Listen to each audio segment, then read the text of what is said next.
আলহামদুলিল্লাহি রাব্বিল আলামিন ওয়াসসালাতু ওয়াসসালামু আলা সাইয়্যিদিল আমবিয়াই ওয়াল মুরসালিন আম্মা বা'দ ফাআউযু বিল্লাহি মিনাশ শাইতানির রাজিম বিসমিল্লাহির রহমানির রহিম আসসালাতু ওয়াসসালামু আলাইকা ইয়া রাসূলুল্লাহ ওয়া আলা আলিকা ওয়া আসহাবিকা ইয়া হাবিবাল্লাহ আসসালাতু ওয়াসসালামু আলাইকা ইয়া নবিয়াল্লাহ ওয়া আলা আলিকা ওয়া আসহাবিকা ইয়া নূরাল্লাহ। প্রিয় ইসলামী ভাইরা এবং মাদানী চ্যানেলের দর্শকবৃন্দ, আবারও উপস্থিত হয়েছি মাদানী চ্যানেল বাংলার ধারাবাহিক অনুষ্ঠান আরশের ছায়ায় থাকবে যারা। যে যেখান থেকে দেখছেন, কাছে কিংবা দূরে, দেশে কিংবা প্রবাসে, সবাইকে জানাই আন্তরিক মোবারকবাদ ও অভিনন্দন। রাসূল সাল্লাল্লাহু আলাইহি ওয়াসাল্লামের উপর দুরূদ শরীফ পাঠ করার অসংখ্য অগণিত ফজিলত এবং বরকত রয়েছে। আল্লাহ পাকের সর্বশেষ নবী সাল্লাল্লাহু আলাইহি ওয়াসাল্লাম ইরশাদ ফরমান, আওলান নাসি বি ইয়াউমিল কিয়ামাতি আকসারুহুম আলাইয়া সালাতান, অর্থাৎ কিয়ামতের দিন ওই সমস্ত লোক আমার নিকটে থাকবে যারা দুনিয়ায় আমার উপর অধিক হারে দুরূদ শরীফ পাঠকারী হবে। সুবহানাল্লাহ, সুবহানাল্লাহ।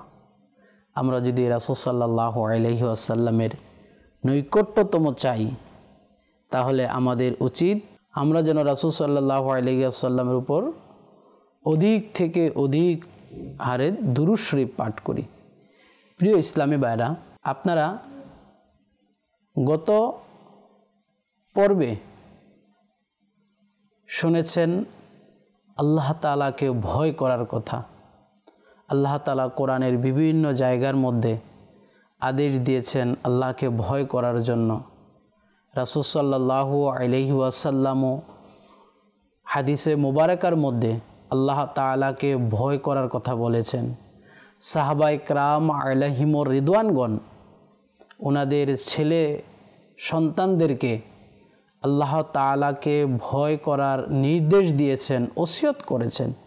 আসুন আমরা এই পর্বে শ্রবণ করব আল্লাহর ওলিগণ, আল্লাহর নবীগণ এবং সাহাবায়ে কেরামগণ আল্লাহ তাআলাকে কেমন ভয় করতেন কিছু ঘটনা শ্রবণ করব।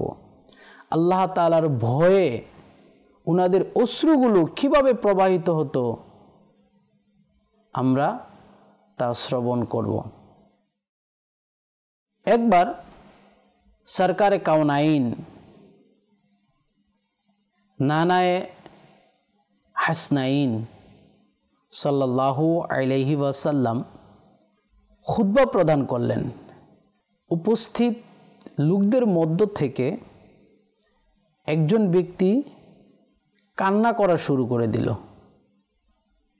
আর এটা দেখে আল্লাহ পাকের সর্বশেষ নবী সাল্লাল্লাহু আলাইহি ওয়াসাল্লাম ইরশাদ করলেন, যদি আজ তোমাদের মাঝে ওই সমস্ত মুমিন উপস্থিত থাকতো যাদের গুনাহগুলো পাহাড়ের বরাবর, পাহাড়ের সমপরিমাণ, তো তাদের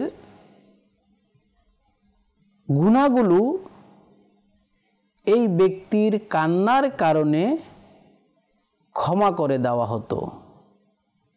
কেননা ফেরেশতারাও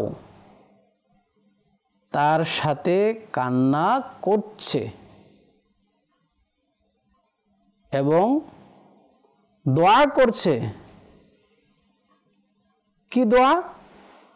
আল্লাহুম্মা শাফিল বাক্কাইনা ফি মাল্লাম ইয়াবকি, অর্থাৎ এ আল্লাহ পাক যারা কান্না করছে না তাদের হকেও কান্নাকারীদের শাফায়াত কবুল করো।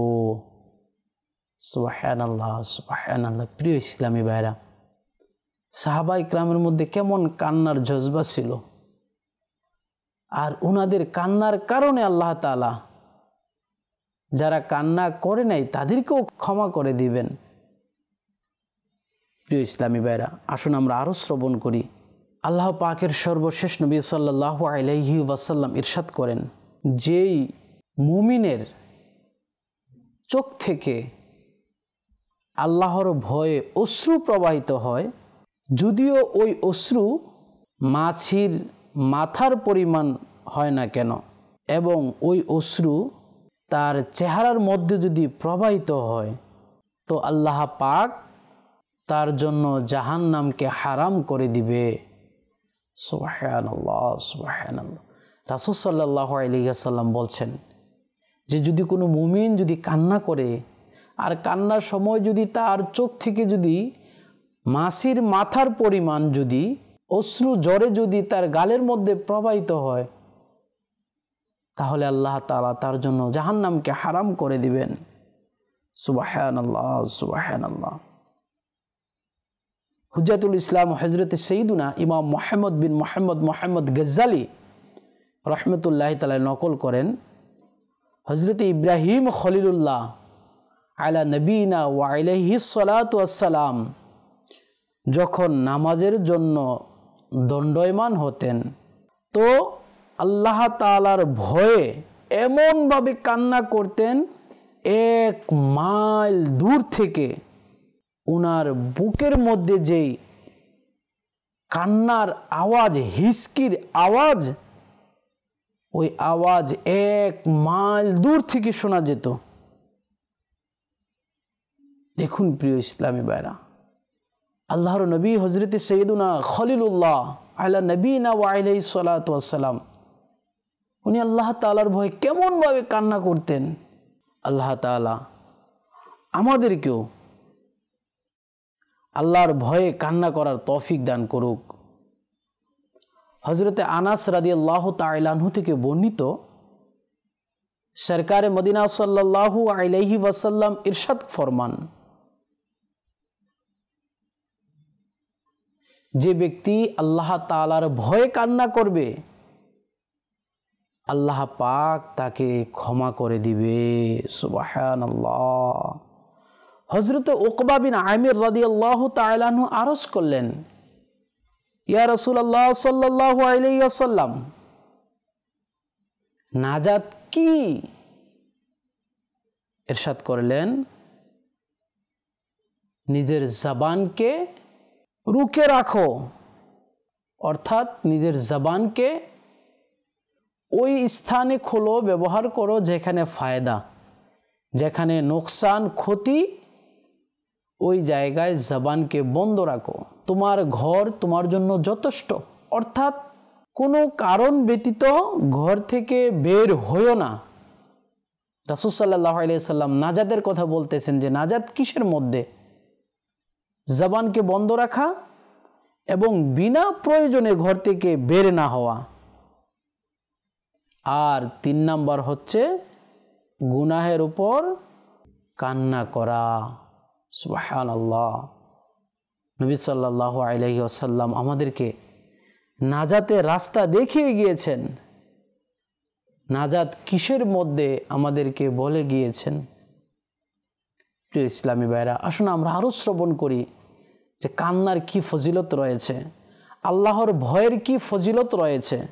আমিরুল মুমিনিন হযরতে মাওলায়ে কায়নাত আলীউল মুর্তজা শের খোদা রাদিয়াল্লাহু তাআলা আনহু ইরশাদ করেন, যখন তোমাদের মধ্যে কারো আল্লাহর ভয়ে কান্না আসে, তখন সে যেন তার অশ্রুগুলো কাপড় দিয়ে না মোছে, বরঞ্চ তার চেহারার মধ্যে যেন প্রবাহিত হতে দেওয়া হয়, কারণ সে ওই অবস্থায় আল্লাহ তাআলার দরবারে হাজির হবে। সুবহানাল্লাহ। আল্লাহ তাআলা আমাকেও, আপনাকেও, আপনাদেরকেও আল্লাহর ভয়ে কান্না করার তৌফিক দান করুক। হযরত আব্দুল্লাহ বিন আমর বিন আস রাদিয়াল্লাহু তাআলা আনহুমা ইরশাদ করেন, আল্লাহর ভয়ে 1 ফোঁটা অশ্রু প্রবাহিত করা আমার নিকট 1000 দিনার সাদকা করা থেকে উত্তম। সুবহানাল্লাহ। প্রিয় ইসলামী ভাইরা, আমাদের উচিত আমরা যেন আল্লাহ তাআলার ভয়ে কান্না করি, আল্লাহ তাআলার ভয়ে যেন আমাদের চোখ থেকে অশ্রু প্রবাহিত করি। আর কেনই বা করব না? আমরা তো গুনাহগার, নাফরমান। আল্লাহ তাআলা নেককার বান্দারা, আল্লাহর নবীগণ আল্লাহ তাআলার ভয়ে কিভাবে কান্না করেছেন। কান্নার আওয়াজ 1 মাইল দূর থেকে শোনা যেত। আল্লাহর রাসূল সাল্লাল্লাহু আলাইহি ওয়াসাল্লামের সাহাবাইগণ কিভাবে কান্না করেছেন। আল্লাহ তাআলা আমাদেরকেও আল্লাহ তাআলার ভয়ে বেশি বেশি কান্না করার তৌফিক দান করুক। হযরতে কাবুল আহবার রাদিয়াল্লাহু তাআলা আনহু বলেন, আল্লাহ তাআলার ভয়ে অশ্রু প্রবাহিত করা আমার কাছে আমার ওজনের সমপরিমাণ স্বর্ণ সদকা করা থেকে উত্তম। কাবুল আহবার রাদিয়াল্লাহু তাআলা বলতেছেন, আল্লাহর ভয়ে কান্না করা আমার কাছে আমার ওজন সমপরিমাণ স্বর্ণ আল্লাহর রাস্তায় সদকা করা থেকে উত্তম এবং পছন্দ। কেননা যে ব্যক্তি আল্লাহ পাকের ভয়ে কান্না করবে আর তার এক বিন্দু, এক ফোঁটা অশ্রু জমিনে প্রবাহিত হবে, জমিনে পড়বে, আগুন তাকে স্পর্শ করবে না। সুবহানাল্লাহ, সুবহানাল্লাহ। প্রিয় ইসলামী ভাইরা, আসুন আমরা আল্লাহর নবী হযরত ইয়াহইয়া আলা নবীনা ওয়া আলাইহি সালাতু ওয়াস সালাম এর কান্নার ঘটনা শ্রবণ করি। আমরা শুনেছি হযরত সাইয়্যিদুনা ইব্রাহিম খলিলুল্লাহ আলা নবীনা ওয়া আলাইহি সালাতু ওয়াস সালাম, উনি যখন কান্না করতেন, কান্না করতে করতে ওনার মধ্যে এমনভাবে একটা অবস্থা হয়ে যেত, ওনার বুকের আওয়াজ 1 মাইল দূর থেকে শোনা যেত। আসুন আমরা এখন শ্রবণ করি আল্লাহর নবী ইয়াহইয়া আলা নবীনা ওয়া আলাইহি সালাতু ওয়াস সালাম কিভাবে কান্না করতেন। আল্লাহ পাকের সত্য নবী, নবী ইবনে নবী হযরত সাইয়্যিদুনা ইয়াহইয়া ইবনে জাকারিয়া আলাইহিমাস সালাম যখন নামাজের জন্য দাঁড়াতেন, তখন আল্লাহর ভয়ে এমনভাবে কান্না করতেন যে গাছ এবং মাটির টুকরো তার সাথে কান্না করতেন। হযরত সাইয়্যিদুনা ইয়াহইয়া আলাইহিস সালাম এমনভাবে লাগাতার অশ্রু প্রবাহিত করতেন, এক পর্যায়ে অশ্রুর কারণে তার গাল মোবারকে ক্ষত হয়ে গেল। আল্লাহু আকবার। আল্লাহর মাসুম নবী ইয়াহইয়া আলাইহিস সালাম আল্লাহর ভয়ে এমনভাবে কান্না করতেন যে কান্নার ফলে ওনার পবিত্র গাল মোবারকের মধ্যে ক্ষত হয়ে গিয়েছে। তার আম্মাজান রহমতুল্লাহি আলাইহা তার ক্ষতের উপরে পশমের ব্যান্ডেজ লাগিয়ে দিতেন। তা সত্ত্বেও যখন তিনি আবারও নামাজের জন্য দাঁড়াতেন, তখন পুনরায় কান্না শুরু করে দিতেন, যার ফলে সেই পশমের ব্যান্ডেজ ভিজে যেত। যখন আম্মাজান তা শুকানোর জন্য নিংড়াতেন এবং তিনি তার চোখের পানি আম্মাজানের বাহু দিয়ে গড়িয়ে পড়তে দেখতেন, তখন আল্লাহ পাকের দরবারে আরজ করতেন, দয়ালু আল্লাহ, এগুলো আমার অশ্রু, ইনি আমার আম্মাজান এবং আমি তোমার বান্দা, আর তুমি সবচেয়ে বেশি দয়া প্রদর্শনকারী। সুবহানাল্লাহ। প্রিয় ইসলামী ভাইরা, কেমন পরিমাণ কান্না করতেন, যার কারণে ওনার ব্যান্ডেজকে নিংড়ানোর প্রয়োজন হতো। একটা ব্যান্ডেজ ভিজতে হলে, নিংড়ানোর প্রয়োজন হতে হলে কেমন কান্নার প্রয়োজন। আল্লাহু আকবার, আল্লাহু আকবার। আল্লাহ তাআলা আমাদেরকেও যেন আল্লাহর নবীদের ওসিলায় আল্লাহ তাআলা যেন আমাদেরকেও অশ্রুসিক্ত চক্ষু দান করে, আমরাও যেন আল্লাহর ভয়ে কান্না করতে পারি।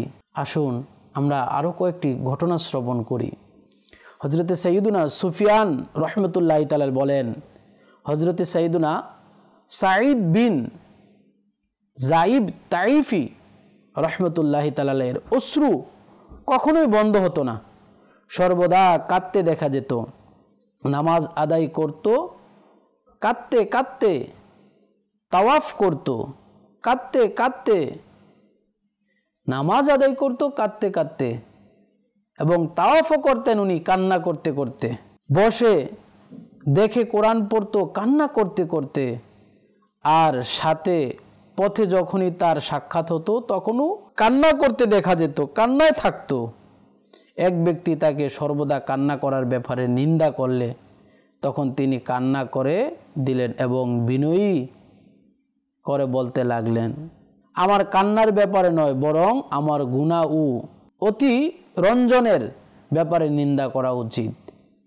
যখন ওনাকে নিন্দা করলো তখন উনি বললেন যে আমাকে নয়, আমার কান্নার কারণে নয়, বরং আমার গুনাহের কারণে তুমি আমাকে নিন্দা করো। এই দুইটি গুনাহ ও অতিরঞ্জন আমার উপর প্রাধান্য লাভ করেছে। যখনই সেই ব্যক্তি এটা শুনল তখন তাকে ছেড়ে দিয়ে চলে গেল। সুবহানাল্লাহ। দেখুন প্রিয় ইসলামী ভাইরা, আল্লাহর নেককার বান্দাদের মধ্যে কেমন কান্না করার জজবা ছিল, আল্লাহর ভয় ছিল। কান্না করতে করতে নামাজ পড়তেন, বাইতুল্লাহর তাওয়াফ করতেন, কান্না করতে করতে তাওয়াফ করতেন, কোরআন তেলাওয়াত করতেন, কান্না করতে করতে তেলাওয়াত করতেন। যখন কেউ ওনাদেরকে কটাক্ষ করে কোনো কথা বলতো তখন বললেন, কান্নার কারণে কেন বলো, আমার গুনাহের কারণে বলো। হযরতে সাইয়্যিদুনা ফজল বিন দুকাইন রাহমাতুল্লাহি তাআলা বলেন, আমি তাবিদের মধ্যে অন্য কাউকে ইমামে আজম আবু হানিফা রাহমাতুল্লাহি তাআলা আলাইহি এর ন্যায় অত্যন্ত সুন্দরভাবে নামাজ পড়তে দেখিনি। তিনি নামাজ শুরু করার পূর্বে অনেক বেশি কান্না করে দোয়া করতেন। এমনকি অবলোকনকারী বলতো যে সত্যিকারের খোদাভীতি এটাই, অধিক হারে ইবাদত করার কারণে তাকে ছোট্ট চামড়ার থলের মতো মলান মনে হতো। সুবহানাল্লাহ। প্রিয় ইসলামী ভাইরা, কোটি কোটি হানাফিদের ইমামে আজম আবু হানিফা, ওনার মধ্যে কেমন কান্না করার জজবা ছিল। এত বড় ইমাম হওয়ার পরেও কেমন ভাবে কান্না করতেন। হযরতে সাইয়্যিদুনা ফজল বিন দুকাইন রাহমাতুল্লাহি তাআলা বলেন যে ইমাম আজম আবু হানিফার মতো আমি আর অন্য কাউকে এমন ভাবে কান্নাকারী দেখি নাই। উনি যখনই ইবাদত করতে যেতেন প্রথমেই কান্না করে দোয়া করে নিতেন। আল্লাহ তাআলা আমাদেরকেও কান্না করে দোয়া করার মতো তৌফিক দান করুক। হযরতে সাইয়্যিদুনা হাসান বিন সালেহ রাহমাতুল্লাহি তাআলা আলাইহি সুবহে সাদিক পর্যন্ত নফল আদায় করতেন, অতঃপর নিজের নামাজের স্থানে বসে অঝোর ধারায় কান্না করতেন এবং তার ভাই তার কক্ষে বসে ক্রন্দন করত। তার আম্মা জান দিন রাত খোদা ভীতিতে কান্না করতেন। প্রথমে আম্মা জানের ইন্তেকাল হলো, এরপর তার ভাই হযরতে সাইয়্যিদুনা আলী বিন সালেহ রাহমাতুল্লাহি তাআলা আলাইহি এর ওফাত হলো এবং তাদের পর তিনিও দুনিয়া থেকে তাশরিফ নিয়ে গেলেন। আল্লাহু আকবার, আল্লাহু আকবার। কেমন জজবা ছিল, মা কেমন ছিল। মা সারাদিন খোদাভীতির মধ্যে কান্না করতেন, দুইজন ছেলে তারাও কান্না করতেন। অবশেষে আল্লাহ তাআলার ভয়ে ক্রন্দনরত অবস্থায় ওনাদের মৃত্যু হলো। সুবহানাল্লাহ। রাসূল সাল্লাল্লাহু আলাইহি ওয়াসাল্লাম বলেছেন যে মুমিন কান্না করবে আর তার চোখ থেকে মাছির মাথা পরিমাণ যদি অশ্রু প্রবাহিত হয়, আল্লাহ তাআলা তার জন্য জাহান্নামকে হারাম করে দিবেন। কিন্তু আমাদের বুজুর্গরা, আল্লাহর ওলিরা, নেককার বান্দারা শুধু মাছির মাথা কেন, কান্না করতে করতে ওনাদের চোখ ক্ষত হয়ে যেত, ব্যান্ডিজকে নিগড়ানোর প্রয়োজন হতো, কান্না করতে করতে বেহুশ হয়ে যেতেন, নামাজরত অবস্থায় কান্না করতেন, তাওয়াফরত অবস্থায় কান্না করতেন, কোরআন তেলাওয়াত অবস্থায় কান্না করতেন, হাঁটতে চলতে ফিরতে বসতে শুধু আল্লাহর ভয়ে কান্নাই করতেন। সুবহানাল্লাহ, সুবহানাল্লাহ। হযরতে সাইয়্যিদুনা ইব্রাহিম খাওয়াস রাহমাতুল্লাহি তাআলা বলেন, আমি এক আবিদার নিকট গেলাম, সে অধিক রোজা রাখত এবং আল্লাহর ভয়ে এত কান্না করত যে তার দৃষ্টিশক্তি চলে গেল, আর এত অধিক নামাজ পড়তেন যে শেষ পর্যন্ত দাঁড়িয়ে নামাজ পড়া সম্ভব হতো না, অতএব বসে নামাজ পড়ত। আমি তাকে সালাম করলাম, অতঃপর আল্লাহ পাকের ক্ষমা করা সম্পর্কে আলোচনা করলাম যে তার স্পৃহা কমে গেল, এবং তিনি একথা শুনে একটা চিৎকার দিলেন আর বললেন, আমি আমার নফসের পরিচয় অর্জন করে নিয়েছি, যার কারণে আমার অন্তরে ক্ষত হয়ে গিয়েছে। আল্লাহ পাকের শপথ, আমি চাই যে আল্লাহ পাক যদি আমাকে সৃষ্টি না করত এবং আমি কোনো আলোচনার উপযুক্ত বিষয়বস্তু না হতাম। এটা বলে পুনরায় নামাজে লিপ্ত হয়ে গেল। আল্লাহ পাকের রহমত তাদের উপর বর্ষিত হোক। আল্লাহ তাআলা কেমন নেককার বান্দী ছিল, কান্না করতে করতে অন্ধ হয়ে গিয়েছেন, নামাজ পড়তে পড়তে দাঁড়ানোর ক্ষমতা হারিয়ে ফেলেছেন, তারপরেও বসে বসে নামাজ পড়েন। আজকাল আমাদের পায়ে যদি একটু ব্যথা পায় আমরা নামাজ পড়া বন্ধ দিয়ে দিই। আমরা যদি একটু পেরেশানিতে থাকি ইবাদতের কথা ভুলে যাই। প্রিয় ইসলামী ভাইরা, কেমন ভয় ছিল আল্লাহ তাআলার ওনাদের মধ্যে, ইবাদতের কেমন জজবা ছিল ওনাদের মধ্যে। আসুন আমরা আরও একটি হাদিসে মোবারকা শ্রবণ করি। শাফিউল মুজনাবিন রাহমাতুল্লিল আলামিন হুজুর নবী করিম সাল্লাল্লাহু আলাইহি ওয়াসাল্লাম আল্লাহ তাআলার ভয়ে কান্না করতে করতে সূরাতুত তাকাসুর পড়া সম্পর্কে অত্যন্ত সুন্দরভাবে নেকির দাওয়াত দেন। যেমন হযরতে সাইয়্যিদুনা জারির বিন আব্দুল্লাহ রাদিয়াল্লাহু তাআলা আনহু থেকে বর্ণিত, নবিকুল সরদার মদিনার তাজদার হুজুর আনোয়ার সাল্লাল্লাহু আলাইহি ওয়াসাল্লাম ইরশাদ করেন, আমি তোমাদের সামনে সূরাতুত তাকাসুর পাঠ করছি, তোমাদের মাঝে যারা কান্না করবে তারা জান্নাতে প্রবেশ করবে। প্রিয় নবী সাল্লাল্লাহু আলাইহি ওয়াসাল্লাম সূরাটি পাঠ করলেন। আমাদের মধ্যে হতে কেউ কান্না করলো, কেউ করলো না। যারা কান্না করতে পারেনি তার আরজ করলো, ইয়া রাসূলুল্লাহ সাল্লাল্লাহু আলাইহি ওয়াসাল্লাম, আমরা কান্না করার চেষ্টা অনেক করেছি কিন্তু কান্না আসেনি। মদিনার তাজদার প্রিয় নবী সাল্লাল্লাহু আলাইহি ওয়াসাল্লাম ইরশাদ করলেন, আমি তোমাদের সামনে সূরাটি আবারও পাঠ করছি, যারা কান্না করবে তারা জান্নাতে প্রবেশ করবে, আর যাদের কান্না আসবে না তারা অত্যন্ত কান্নার ভান করবে। সুবহানাল্লাহ, সুবহানাল্লাহ।